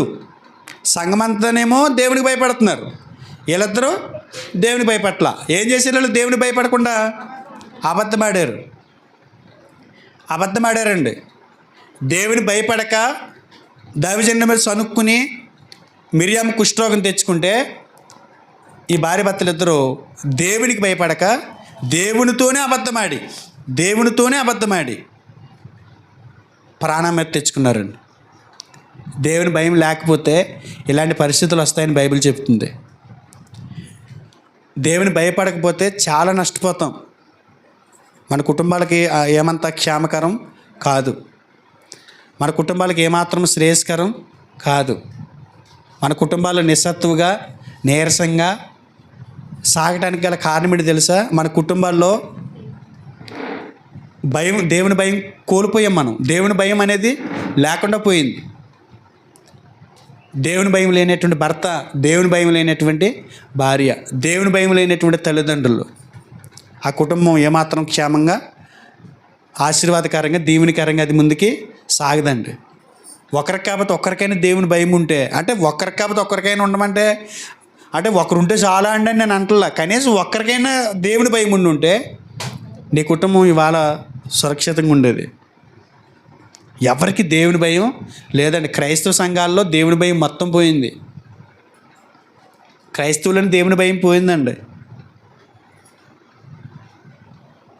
దేవుని భయపడక హొప్ని పినిహాసు ఏం చేశారంటే దేవుని ఆలయంలో పాపం చేయటానికి దేవుని ఆలయాన్నే వాడుకున్నారంటండి. ఏమండి ఒకసారి చూడండి, సమూయేలు మొదటి గ్రంథము 2వ అధ్యాయము 22 నుంచి 25 వరకు చదువుదామా. ఏలీ బహువృద్ధుడాయను, ఇశ్రాయేలులకు తన కుమారులు చేసిన కార్యములన్నీ వారు ప్రత్యక్ష గుడారము యొక్క ద్వారము దగ్గరకు సేవ చేయుటకు వచ్చిన స్త్రీలతో శయనించుటయను మాట చెవిని పడగా వారిని పిలిచి ఇట్లనెను, ఈ జనులందరూ మీరు చేసిన చెడ్డ కార్యములు నాకు వినబడినవి. ఇలాంటి కార్యములు మీరు ఎందుకు చేయుచున్నారు? నా కుమారులారా, ఇలాగ చేయవద్దు, నాకు వినబడినది మంచిది కాదు. యెహోవా జనులను మీరు అతిక్రమింపజేయుచున్నారు. నరునికి నరుడు తప్పు చేసినడలా దేవుడు విమర్శ చేయను, కానీ ఎవరైనా యెహోవా విషయంలో పాపం చేసినడలా వాని కొరకు ఎవడు విజ్ఞాపన చేయను అనేను. అయితే యెహోవా వారిని సంపదలిచి ఉండెను గనక వారు తమ తండ్రి యొక్క మొరను వినకపోయిరి. సేవకుడు చెప్పినా కూడా ఎందుకు వినలేదు? అలా హొప్ని పినిహాసులు దేవుడు డిసైడ్ అయిపోయాడు ఇక వీళ్ళు తీసేయాలని, వీళ్ళ దుకాణం సర్దేసుకోండి అని చెప్పేసాడు ఆయన. ఎందుకని? వాళ్ళు శృతి మించి పాపం చేస్తున్నారు. దేవుని ఆలయాన్నే పాపం చేయడానికి వాడుకుంటున్నారు. దేవుని పని అనే దాన్ని వాడుకుంటున్నారు. వాళ్ళు పాపం చేయడానికి ప్రార్థన అనే ఒక మూడు అక్షరాల పదాన్ని వాడుకుంటున్నారు. పాపం చేయడానికి హేతువుగా దాన్ని వాడుకుంటున్నారు. పాపం చేయడానికి వాళ్ళకి వీలు లేదు కాబట్టి వాళ్ళు పాపం చేసే ఒక ప్లేస్గా దేవుని ఆలయాన్ని వాడుకుంటున్నారు. వాళ్ళకి ఏమి లేదు. బైబిల్ దేవుని సన్నిధిలో కూడా సంఘంలో కూర్చుని కూడా చాలా సంఘాల్లోనండి అసభ్యకరమైన చూపులు చూసే వాళ్ళు ఉంటారండి. సంఘంలోనే అస్సలు భయం ఉండదు వాళ్ళకి. సహోదర భావం ఉండదు, సోదర భావం ఉండదు. భయంకరంగా అంటే స్త్రీలని అదొక రకంగా చూడటం, స్త్రీలు పురుషుల్ని అంటే నేను ఇక్కడ ఉన్నారని చెప్పట్లా. ఇలాంటి పరిస్థితులు ఆ రోజు అప్పుడు జరిగినాయి. అలా జరిగిందంటే అలా నడవగలుగుతున్నారు అంటే కారణం ఏంటి? వాళ్ళకి దేవుని భయం లేదండి. అసలు దేవుని భయం లేదు. ఇలాంటి పరిస్థితులు సంఘాల్లోనే జరుగుతుంది. వాళ్ళకి ఏమి లేదు, దేవుని భయం లేదండి వాళ్ళకి. వీళ్ళు ఏమయ్యారు? ప్రాణాలు కోల్పోయారండి. దేవుడు ఆయన డిసైడ్ అయ్యాడంటే, ఆయన నిర్ణయించుకున్నాడంటే ఇంకా అడిగేవాడు ఎవడో లేడంట. పిల్లల కోసం చెప్తున్నాడు తండ్రి ఏలి, మనిషి విషయం లేదని విచారణ చేయొచ్చు, బతిమాలుకోవచ్చు. అసలు దేవుడి విషయంలో తప్పు చేస్తే నీకు ఆ ఛాన్సు మాకు ఉండదు. కనీసం అడగటానికి కూడా, అప్లికేషన్ పెట్టడానికి కూడా మాకు ఉండదు. దేవుడు డిసైడ్ అయిపోయాడు మిమ్మల్ని తీసేయటానికని. ఏమి లేదండి వాళ్ళకి. దేవునికి భయపడని వారు పొందినటువంటి శిక్షల గురించి మనం ఆలోచన చేసినప్పుడు, దేవునికి భయపడక దైవజనుడి మీద సనుక్కుని కుష్టిని పొందుకుంది మిరియాము. దేవునికి భయపడక దేవునితో అబద్ధమాడి ప్రాణాలు కోల్పోయిన వారు అననీయ సప్పీరా. దేవునికి భయపడక దేవుని ఆలయాన్నే పాపం చేయడానికి ఉపయోగించుకున్నటువంటి హొప్ని పినిహాసు చచ్చిపోయారు, ప్రాణాలు కోల్పోయారు. దేవునికి భయపడక తినుచు త్రాగుచు తిరుగుచు ఉన్నటువంటి లోతు దినపు ప్రజలు ఏమయ్యారు చూద్దాం. లోతు దినాల ప్రజలు ఏ రకంగా తిరుగుతున్నారండి? వాళ్ళు దేవుని భయం బొత్తిగా పోయిందండి వాళ్ళకి. తినటం, తాగటం, తిరగటం విచ్చలవిడితనం అయిపోయిందండి వాళ్ళకి. దేవుడు ఏం చేశాడు వాళ్ళని? 19వ అధ్యాయం ఆదికాండము 24-25. ఆదికాండం 19:24-25. అప్పుడు యెహోవా సొదొమ మీదను గొమొర్రా మీదను యెహోవా యొద్ద నుండి గంధకములను అగ్నిని ఆకాశం నుండి కురిపించి ఆ పట్టణములను, ఆ మైదానం అంతటిని, ఆ పట్టణములలో నివసించే వారందరినీ, నేల మొలకలను నాశనము చేశాను. ఏమైందండి? విన్నారా వాళ్ళు? సొదొమ గొమొర్రా ప్రజలు విన్నారా? ఏం చేశారు వాళ్ళు? తినుచు త్రాగుచు పెండ్లికిచ్చుచు పెండ్లాడుచు విచ్చలవిడిగా బ్రతికారండి. విచ్చలవిడిగా ఉన్నారండి వాళ్ళు. ఒక్కసారిగా ఏం జరిగింది? దేవుని భయం విడిచిపెట్టిన ఆ ప్రజల మీదకి ఏం పడింది? ఉగ్రత. ఏం పడిందండి? గంధకాలు, అగ్ని గంధకాలు. అండి అగ్ని గంధకాలు అండి. అక్కడ అంటండి ఆ పడిపోయిన కాల్చేసిన ఇప్పటికే ఉన్నాయి. అందులో ఒక 24 కందకాలు పట్టుకెళ్ళారండి చెక్కింగ్కి. ఎక్కడి నుంచి వచ్చినాయి, ఈ స్టోరేజ్ ఎక్కడుంది, ఎక్కడి నుంచి పాడేసాడు ఈయన అని. అవి ఉంటాయి ఒక్కొక్కటి 24 పట్టుకెళ్ళారంట. పట్టుకెళ్తే అందులో ఒకటి చెక్ చేయడానికి వెలిగించారంట అండి. చెక్ చేయడానికి ఒక రూమ్లో పెట్టి సైంటిస్టులు వెలిగించారంట. అది జస్ట్ అలా వెలిగిందంటే అంతేనంటండి. 19 మంది శాస్త్రవేత్తలు కొలుతిరిగి పడిపోయారండి సృహ తప్పి. ఏంటి అర్థం ఉండదండి చాలా చెప్పు. తీరా చూస్తే ఆ కందకం కాలింది చూసారా, ఆ దాని నుంచి వచ్చినటువంటి ఆ వాయువు ఊపిరి ఆడకుండా చేసేసిందంట. అలాంటి సొదొమ గొమొర్రా పట్టణస్తులు మన ఈ బిల్డింగ్ ఎంత ఉంది, 3 లేయర్స్ కదా, 30 అడుగులు కదా. ఇలాంటి బిల్డింగ్లా 6 లేయర్స్ అంటే 6 అంతస్తుల ఎత్తులో ఒక రాడ్ కింద ఉండేదండి దిమ్మ. సొదొమ గొమొర్రా పట్టణస్తులు లోనికి వెళ్ళడానికి దాన్ని ఆరాధించేవారంట, దేవతగా కొలిచేవారంట. ఆ రాడ్ని 6 అడుగులు 6 అంతస్తులు ఎత్తున్నటువంటి రాడ్ని, 60 అడుగులు ఎత్తున్న ఒక రాడ్ని వాళ్ళు దేవతకు పూజించేవారంటండి. ఆ దేవత మమ్మల్ని కాపాడుతుంది, ఆ దేవత మాకు అన్నీ చేస్తుందని నమ్మేవారంటండి వాళ్ళు. ఈ గంధకాలు కురిపించాడు చూసారా, కాల్ చేశాడు సొదొమ గొమొర్రా పట్టణాలు. మీరు నమ్మండి నమ్మకపోండి, మీరు చూడండి, యూట్యూబ్లోకి వెళ్ళి చూడండి. వాళ్ళు శాస్త్రవేత్తలు నిరూపించారు, అవన్నీ చూపిస్తున్నారు, అవి రుజువులు ఉన్నాయి, పురాతత్వ రుజువులు ఉన్నాయి. అది బూడిదైపోయిందండి, కచ్చికి బూడిదైపోయింది. రాడు పేపర్ బూడిదైందంటే నమ్మొచ్చు, కట్టెలు బూడిదైనాయి అంటే నమ్మొచ్చు, చెక్కలు కట్టెలు ఈ బూడిదైనట్టు నమ్మొచ్చు. రాయి బూడిద అవటం ఏంటి అంటే కందకాలు ఎంత పవర్ఫుల్లీ వదిలేడు చూడండి దేవుడు. అంటే భౌతికంగా లిటరల్గా ఆయన తీర్పు విధించినప్పుడు ఆయన భయపడకపోతే ఆయన విధించిన శిక్షలో ఒక వెపన్ను అది కాలితే ఎంత ప్రమాదమో మన ఈ భూమి మీదే దేవుడు రుజువులు ఉంచాడు. దేవునికి భయపడకపోతే మన పరిస్థితి ఎలా ఉంటుందో ఆలోచించండి. దేవునికి భయపడకపోతే మన పరిస్థితి ఎలా ఉంటుందో ఆలోచించండి. దేవుని భయపడక తినుచు త్రాగుచు ఉన్న వీళ్ళు ఏమయ్యారు, అగ్ని గంధకాల చేత కాల్చివేయబడ్డారు. యెహోషువ గ్రంథం 7వ అధ్యాయము 20వ వచనం. ఆకాను యెహోషువతో, ఇశ్రాయేలు దేవుడైన యెహోవాకు విరోధముగా నేను పాపం చేసినది నిజము. ఇశ్రాయేలు దేవుడైన యెహోవాకు విరోధంగా నేను పాపం చేసింది నిజము. దోపుడు సొమ్ములో ఒక మంచి సీనారు పై వస్త్రము 200 తులములు వెండిని 50 తులములు ఎత్తుగల ఒక బంగారు కమ్మని నేను చూచి వాటిని ఆశించి తీసుకొంటిని. ఏమైందండి ఈ పరిస్థితి? దేవుని భయపడ్డాడండి. అసలు మీరు వాళ్ళ సొత్తు ఏది కూడా ఆశించొద్దని దేవుడు చెప్పిన తర్వాత, స్టేట్మెంట్ ఇచ్చిన తర్వాత ఈ ఆకాని గారు సైలెంట్గా ఎత్తుకొచ్చాడంట. సైలెంట్గా ఆశించి తీసుకుని దాచుకున్నాడంట. ఏమయ్యాడు?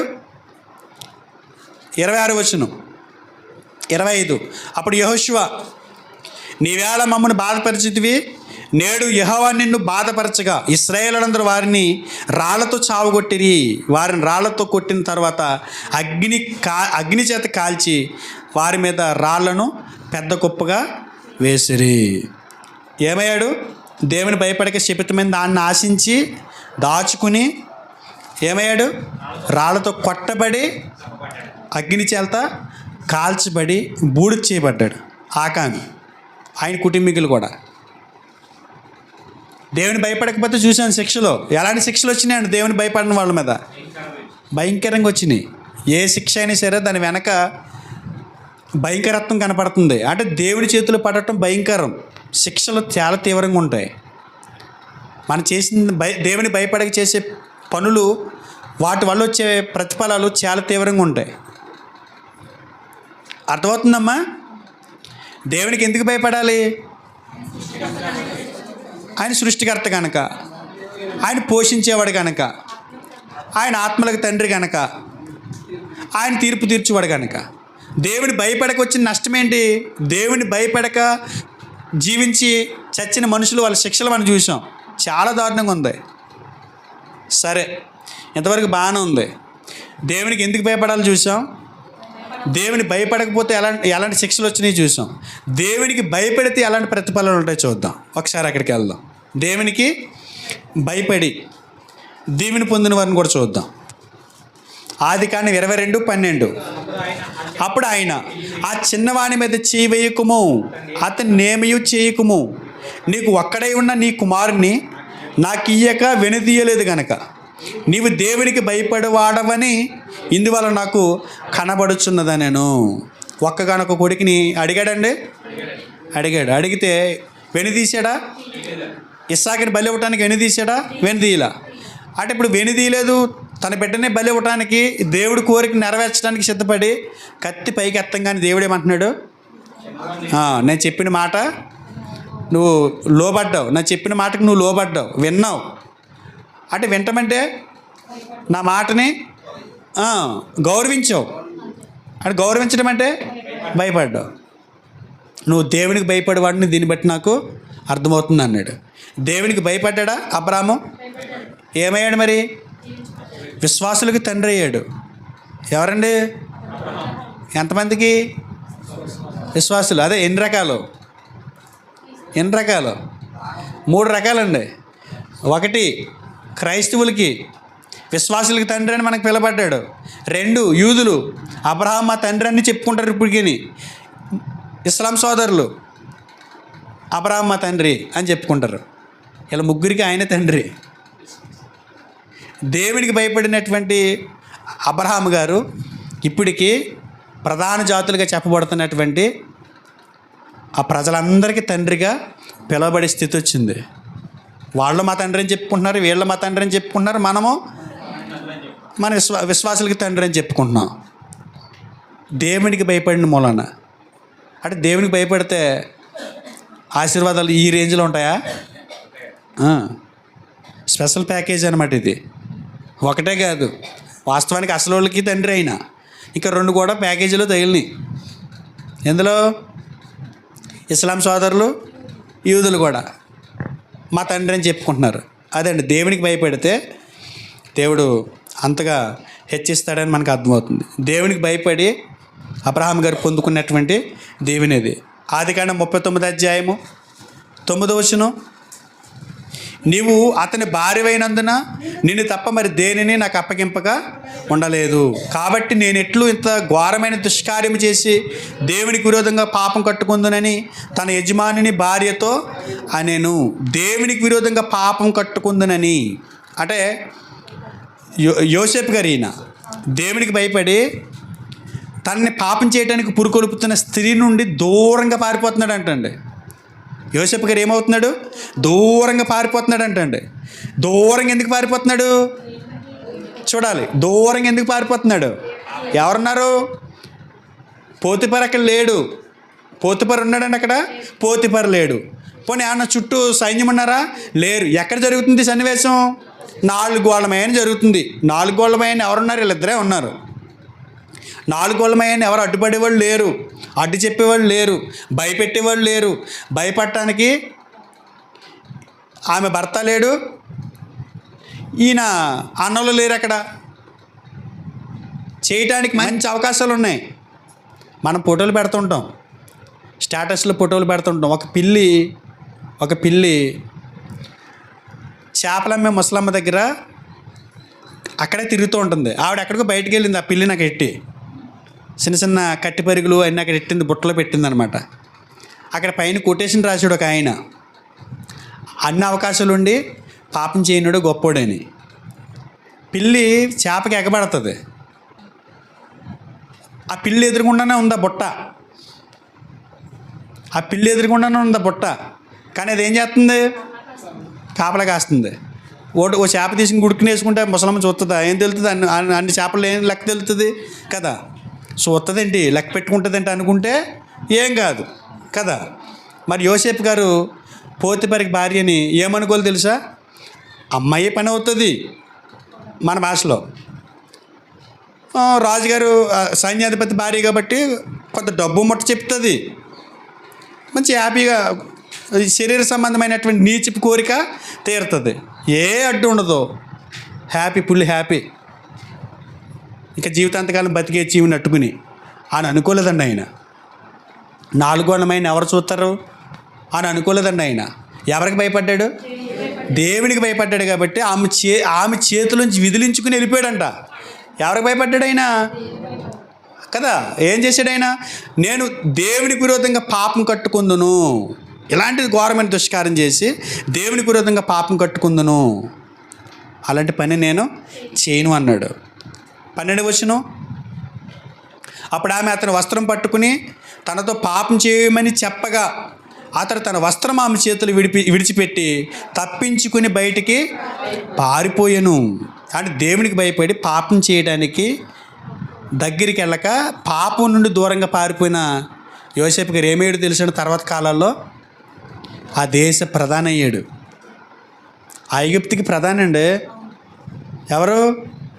యోసేపు గారు. ప్రధాని స్థాయిలో ఎందుకు కూర్చోబెట్టాడు దేవుడు చెప్పాలి? దేవునికి భయపడ్డాడు కనుక. దేవునికి భయపడ్డవాడు అలా ఉంటాడు. దేవునికి భయపడేవాడిని దేవుడు అక్కడ కూర్చోబెట్టుకుంటాడు. అలా ఎవరు చూసొచ్చారులే, నేను నీతిగా ఉంటే ఎవడు చూసొచ్చాడు? చాలామంది నేను నీతిగా ఉంటే ఎవడన్నా చూసొచ్చాడా? నీతిగా ఉన్నప్పుడు ఎవరైనా అడిగారా? నీతిగా ఉన్నావు నువ్వు అని నాకు ఆయన గోల్డ్ మెడల్ వేయారా? ఎవరయ్యాలి గోల్డ్ మెడల్లో? నువ్వు నీతిగా బతికితే నీకే మంచిది, నువ్వు యథార్థంగా బతికితే నీకే మంచిది. ఈ మధ్యలో సరిగ్గా పాపం చేయట్లేదు, నేను పాపం చేయట్లేదు అని ఎవరైనా అంటున్నారా ఏంటి? ఎన్ని రోజులైంది తెలుసా నేను అది ముట్టుకుని మానేసి అంటే ఎవరికి నీకు గొప్ప అనేసి ఒక్కరు కూడా పాపం చూసావా 10 రోజుల నుంచి అసలు సెల ముట్టుకోలేదు అని కూడా అనలేదు. ఇలాంటివి కావాలి నీకు. ఎవరు చూడాలి? దేవుడు చూడాలి. దేవుడు చూడాలి. 42వ అధ్యాయము 18వ వచనం, 3వ దినమున యోసేపు వారిని చూసి నేను దేవునికి భయపడేవాడను, మీరు బ్రతుకున్నట్లు దీన్ని చేయుడి. యోసేపు గారు అంటున్నాడు నేను దేవునికి భయపడేవాడిని, నేను దేవునికి భయపడుతాను. దేవునికి భయపడినోడు ఎక్కడున్నా పాపం చేయడండి. చేస్తాడా? మనిషికి భయపడేవాడు మనిషి ఉన్నప్పుడే భయపడతాడండి. భర్తకి భయపడేది భర్త ఎదురుగుండా భయపడుతుందండి, భర్త లేకపోతే భయపడదండి. భార్యకి భయపడేవాడు భార్య ఎదురుగానే భయపడతాడండి నటిస్తూ, భార్య లేకపోతే భయపడ్డండి. హద్దులు దాడితే భయం పోద్ది, ప్లేసులు మారితే భయం పోద్ది. కానీ దేవుని భయం ఉన్నవాడు ఎక్కడున్నా భయపడతాడు. కారణం ఏంటి? దేవుడు ఆయన సర్వాంతర్యామి, సర్వజ్ఞుడు, సర్వవ్యాప్తి, అన్ని చోట్ల ఆయన ఉన్నాడు కాబట్టి దేవునికి భయపడతాడు.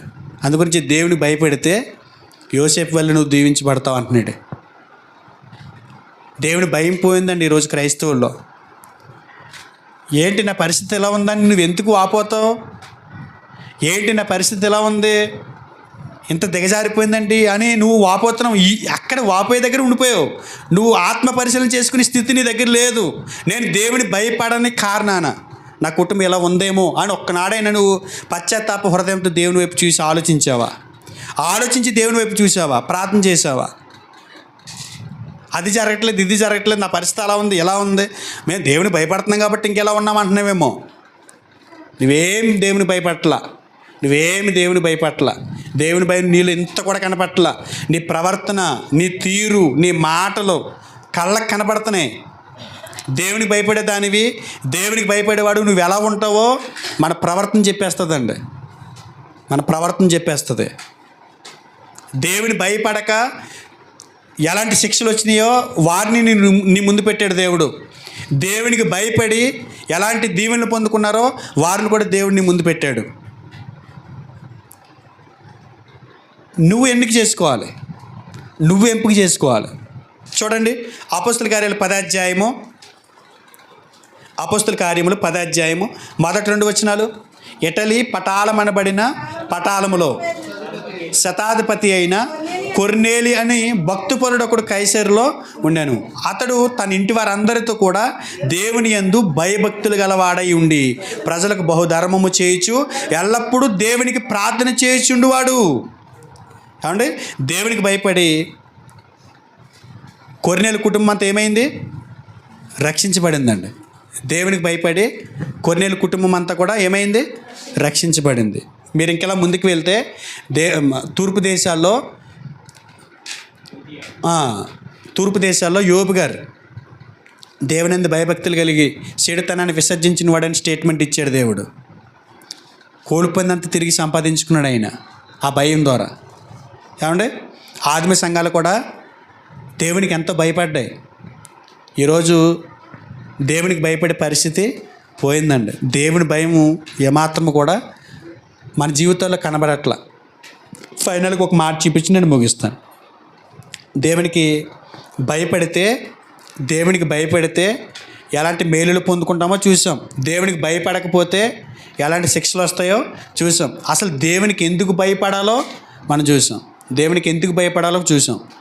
అయితే ఇప్పుడు మన క్రైస్తవ జీవితంలో దేవుడు మన నుంచి కోరుకునేది ఏంటంటే, పేతురు రాసిన మొదటి పత్రిక 1వ అధ్యాయము 17వ వచనం, పక్షపాతం లేకుండా క్రియలను బట్టి ప్రతి వానిని తీర్పు తీర్చేవాడు తండ్రి అని మీరు ఆయనకు ప్రార్థన చేస్తున్నారు కనుక మీరు పరదేశంలో ఉన్నంతకాలము భయముతో గడుపుడి. దేవుడు మన నుంచి కోరుకునేది ఏంటి తెలుసా అండి? భయంతో గడపండి. మన పరదేశంలో అంటే ఇతర దేశాలు వెళ్ళిన వాళ్ళు ఎలా బ్రతుకుతారండి అక్కడ? ఎందుకని? పాస్పోర్ట్ పాడు చేసుకున్నారనుకోండి, ఏమవుతుంది?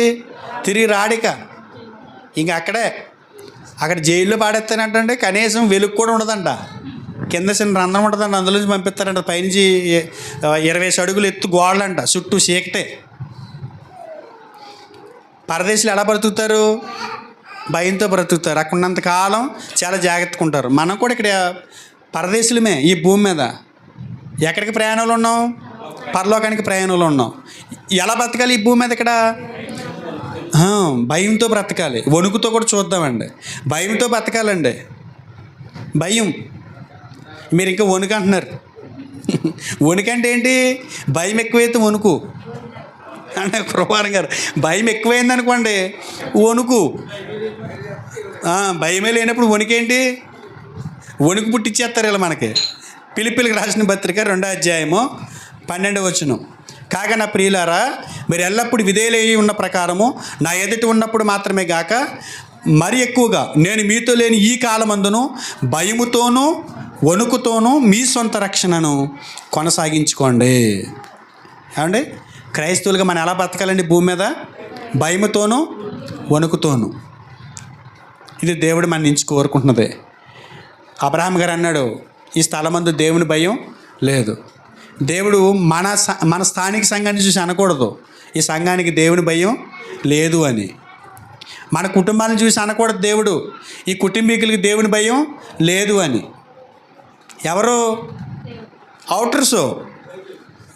దేవుడికి తెలుసు మనం భయపడుతున్నాం లేదో. అండ్ అస్సలు దేవుని భయం ఎక్కడ ఉందండి? వాళ్ళకి ప్రార్థనలకు వెళ్తారు, వస్తారు అంతే. దేవుని భయం ఏమాత్రం వాళ్ళకి లేదండి. వాళ్ళ కళ్ళలో దేవుని భయం లేదండి. కాబట్టి మన నుంచి కోరుకునేది దేవుని భయం కలిగి బ్రతకాలని, దేవుని భయంతో ఈ భూమి మీద మనం జీవించాలని దేవుడు కోరుకుంటున్నాడు. భయం అని అంటే పిరికోళ్ళకి బ్రతకమని కాదు ఇక్కడ. భయం అంటే ఏ భయం? పాపం చేయకుండా నిలువరించే దేవుని భయం. పాపం చేయటానికి పురుకొల్పకుండా చేసే దేవుని భయం. అర్థమవుతుందా? ఆలోచిస్తారనుకుంటున్నాను. కాబట్టి ఈ విషయంలో మనసును పెట్టండి. మనం దేవుని భయం కలిగి దేవుని పొందాలని ప్రభుపేట ఈ వర్తమానాన్ని మీకు తెలియజేస్తూ ఈ మాటలు ముగిస్తున్నాను. చిన్న ప్రార్థన చేసుకుందాం అండి.